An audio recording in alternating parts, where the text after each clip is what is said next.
하나님은 시대마다 하나님의 사람들, 지도자들을 세워서 역사를 이루어 오시는 것을 우리가 보게 됩니다.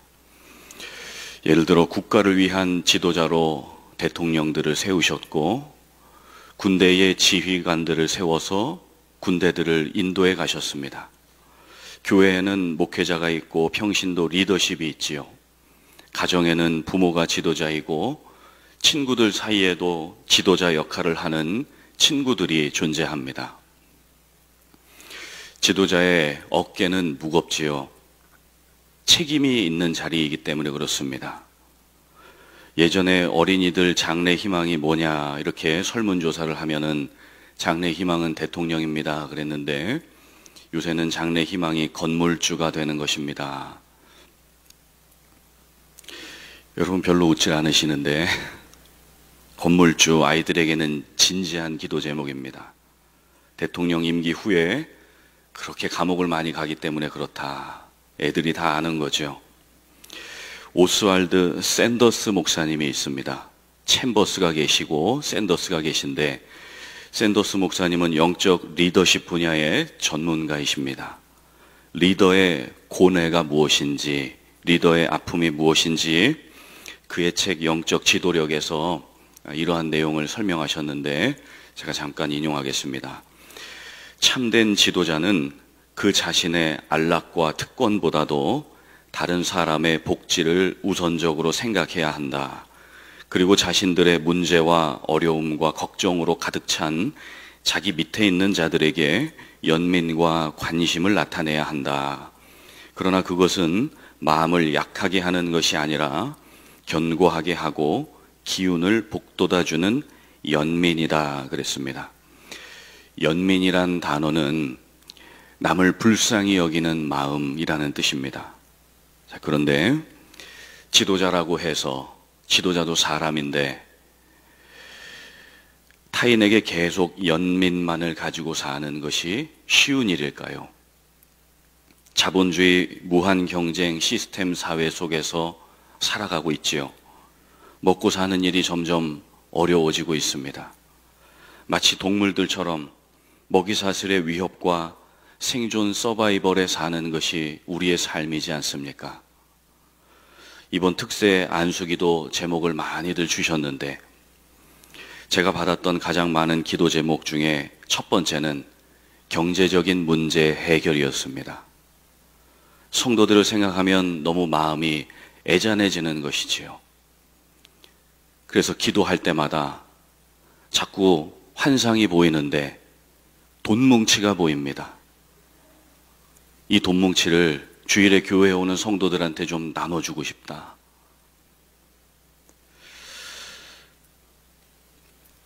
오늘 본문에 모세는 이제 민족의 영적 지도자의 모든 역할을 다 감당하고 이제 고별 설교를 하는 장면입니다.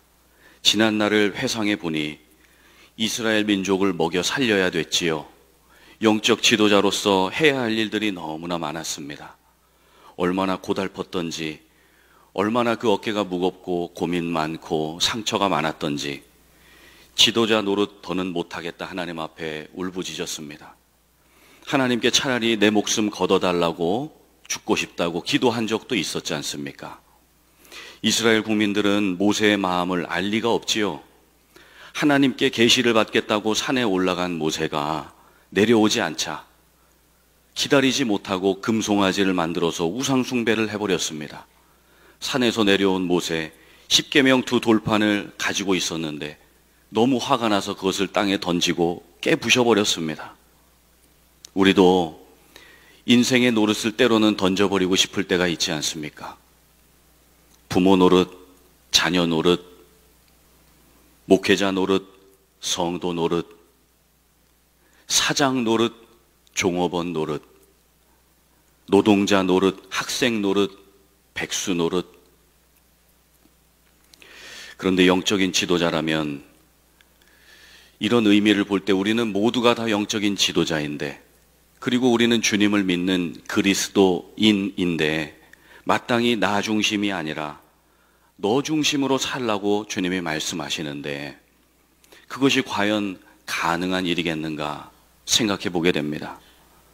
나는 없고 너로 살아야 되는 그리스도인, 내가 아닌 너를 위해 산다는 것이 어려운 일입니다. 개인주의가 아닌 이타주의로 산다는 것, 마치 부모가 자식을 위해 사는 것은 보람되지만 결코 쉬운 일이 아닌 것과 같은 의미일 것입니다. 자, 그러면 질문이 있습니다. 하나님, 광야처럼 내일 일을 알 수 없는 이 세상 속에서 어떻게 하나님도 잘 섬기고 사람도 잘 섬기며 살아갈 수가 있겠습니까? 그래서 하나님이 오늘 본문에 10개의 율법을 주셨답니다. 600가지가 넘는 그 구약의 율법을, 그 법을 어떻게 다 지키면서 살아요. 그러니까 율법의 심장과도 같은 10개의 계명을 10계명으로 요약해서 오늘 본문을 통해 우리에게 주신 것입니다. 이 율법을 광야 인생길의 로드맵처럼, 이 계명을 내비게이션처럼 삼아라. 이 계명을 영적인 매뉴얼로, 신앙인의 삶의 태도로 삼아보거라. 하나님이 이 계명을 우리에게 주셨습니다. 이 중에서 4가지 계명은 대신계명, 하나님과 나와의 관계를 어떻게 해야 되는가에 대한 계명이고, 6가지는 대인계명, 사람과의 관계에 어떻게 사랑하고 섬기고 존중해야 되는가, 대인관계와 대신관계에 대한 계명으로 우리에게 주신 거지요. 10개, 이 중에서 오늘 본문에 가장 중요한 첫째 계명, 2가지 계명이 압축되어 나오고 있습니다. 그게 뭐지요? 7절 같이 보겠습니다. 나 외에는 다른 신들을 내게 두지 말지니라.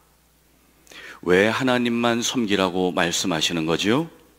당시 때 고대 근동 지역에는 2가지 종교가 크게 유행했습니다.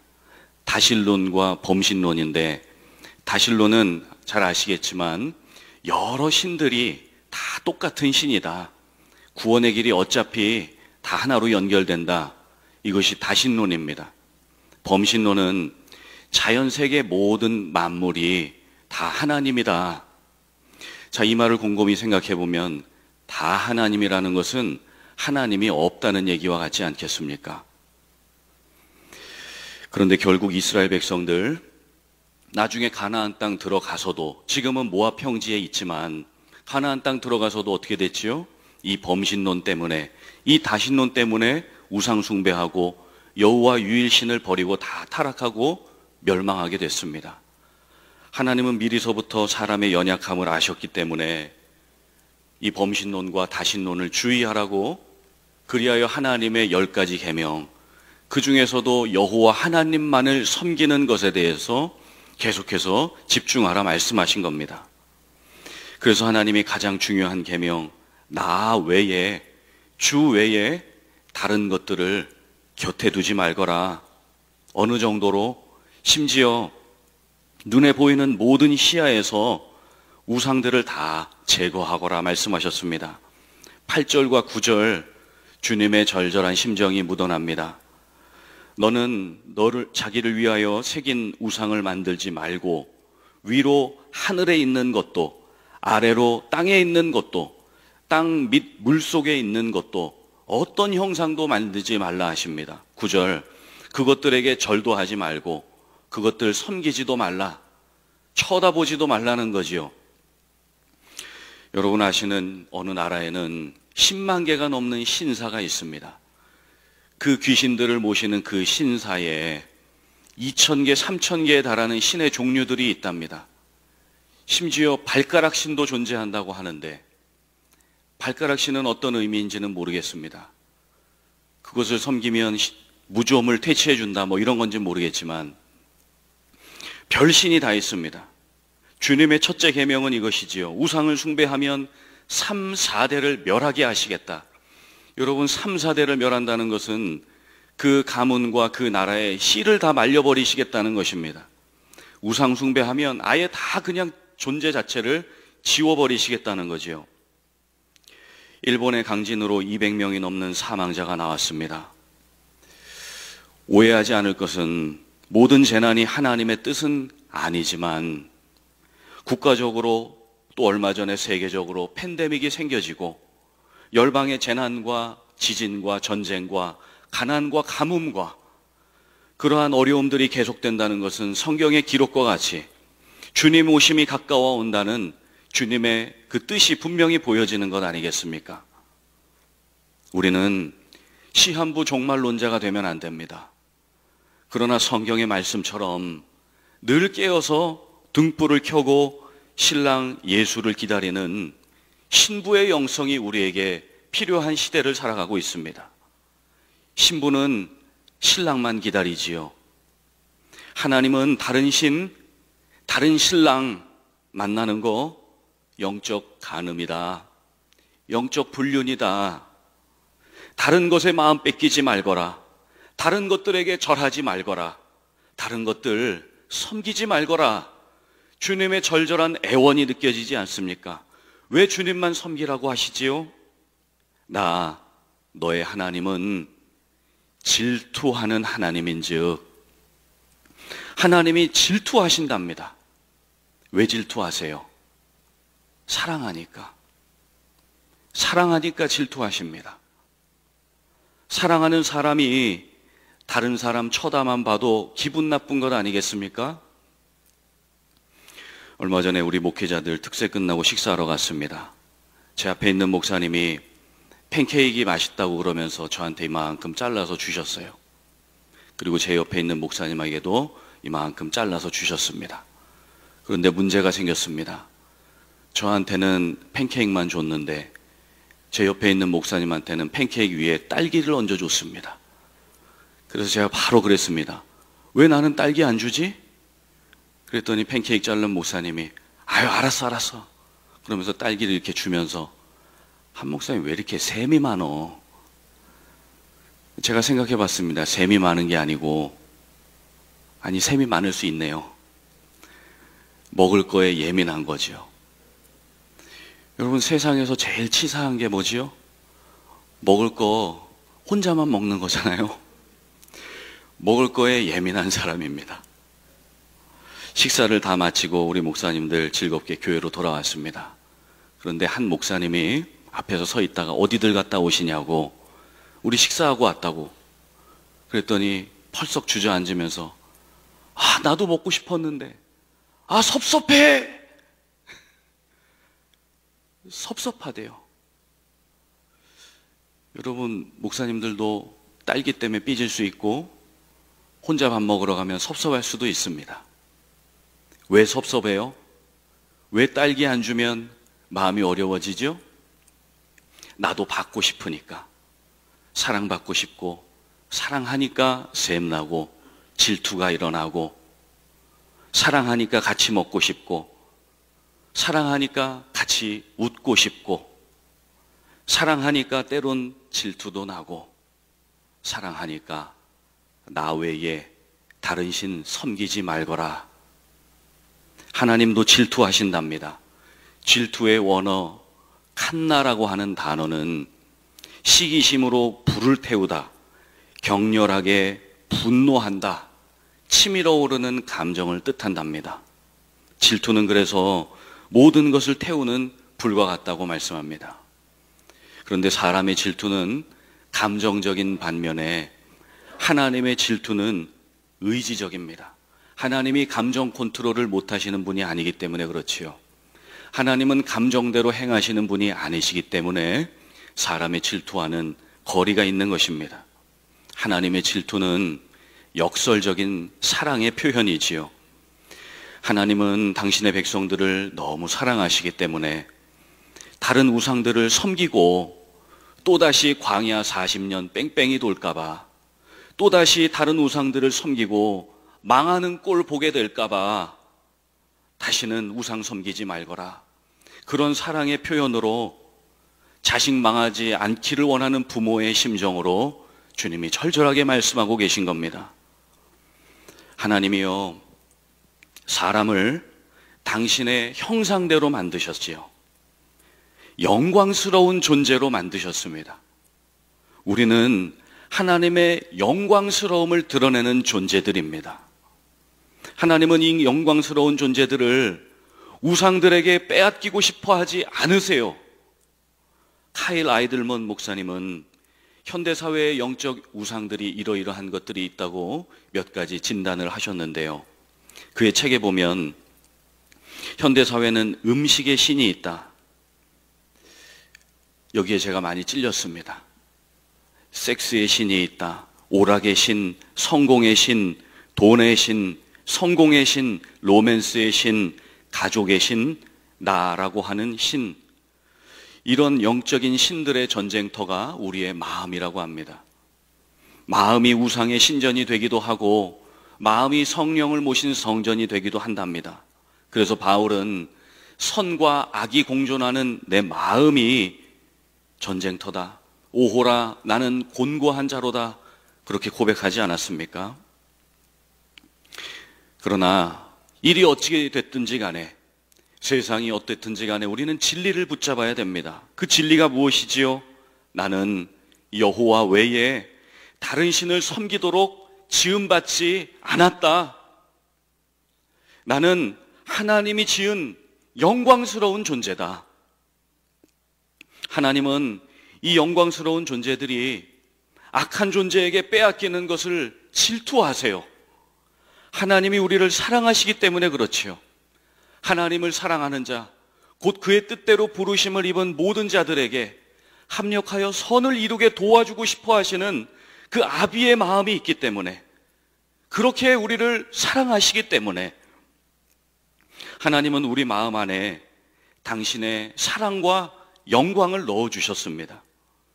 우리는 하나님의 영광을 비추는 거울들입니다. 하나님은 당신의 영광을 결코 다른 신들에게 넘겨주지 않으신답니다. 하나님의 영광은 지금도 우리 안에 역사하고 있습니다. 하나님의 영광을 결코 다른 신들에게 줄 수 없는 것이지요. 이 시대는 영광 싸움의 시대입니다. 우상의 영광을 구할 것인가?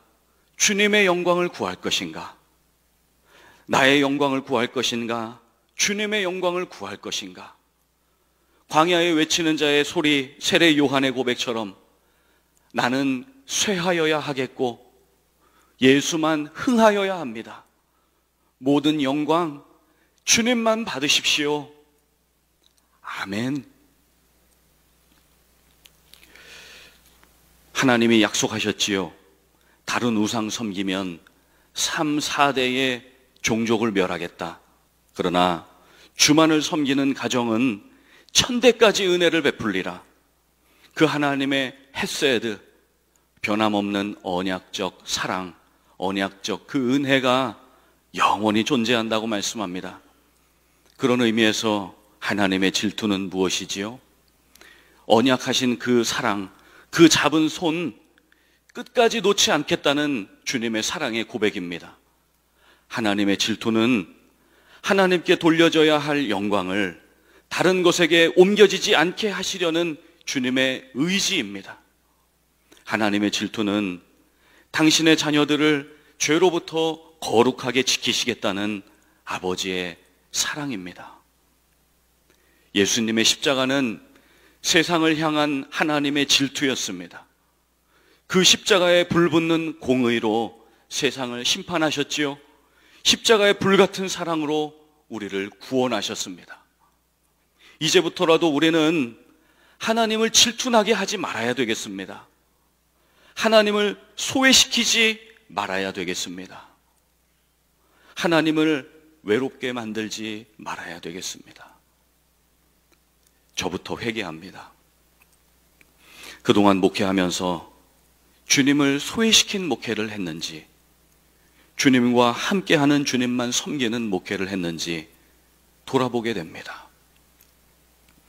우리 이제부터라도 하나님 소외시킨 사업장이었다면, 하나님을 소외시킨 일터였다면, 하나님을 외롭게 만든 자녀 양육이었고, 하나님을 소외시킨 현실, 우리의 미래 기도 제목이 있었다면 다 유턴하여 주님 앞에 돌아가시는 올 한 해 되시기를 예수님의 이름으로 간절히 축복합니다. 하나님은 1000대까지 은혜 베풀기를 준비하고 계신답니다. 내 마음은 지금 어디에서 방황하고 있는가? 주님은 1000대까지 은혜를 베풀기를 원하시는데 내 마음은 어디로 가 있는지 다시 한번 돌아보게 됩니다. 우리 하나님께 돌아가십시다. 하나님께 돌아가십시다.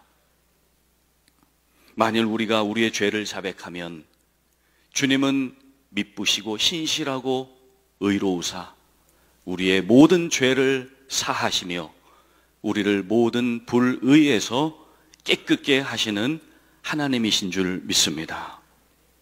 예수님은 수고하고 무거운 짐진 자들 당신께 오면 쉼과 안식을 주시겠다고 말씀하셨습니다. 매일의 삶의 현장에서 고군분투하시는 성도님들을 격려하고 싶습니다. 그리스도의 사랑이 우리를 위로해 주시고 아버지의 넓으신 사랑이, 아버지의 넓으신 품이 우리의 영원한 안식처인 줄로 믿고 우리는 날마다 그 안식처에 안겨야 되는 줄로 믿습니다. 하나님은 우리의 영원한 영적인 지도자이시고 안내자이시고 우리를 구원하신 영원한 우리의 왕이십니다. 그 하나님께 마음을 두고 하나님 손만 꼭 붙잡고 주님과 함께 그 길을 걸어가면 끝까지 우리는 승리하는 길로 인도함 받게 됩니다. 오늘 우리에게 주신 말씀 10계명, 그 중에서도 가장 중요한 첫 번째 계명, 너는 나 외에 다른 신을 내게 두지 말지니라. 하나님 우리 사랑하시니까 같이 먹고 싶고 같이 함께 웃고 울고 함께 거하고 영원토록 주님 나라에 인도해 주시기 위해 주님은 사랑으로 우리를 권면하고 우리를 인도해 가십니다. 그 고마우신 하나님께, 감사하신 하나님께, 영광받기에 합당하신 하나님께 모든 존귀와 영광과 감사를 올려드리고 하나님과 함께 승리하시는 2024년도 되시기를 우리 주 예수님의 존귀하신 이름으로 축복합니다.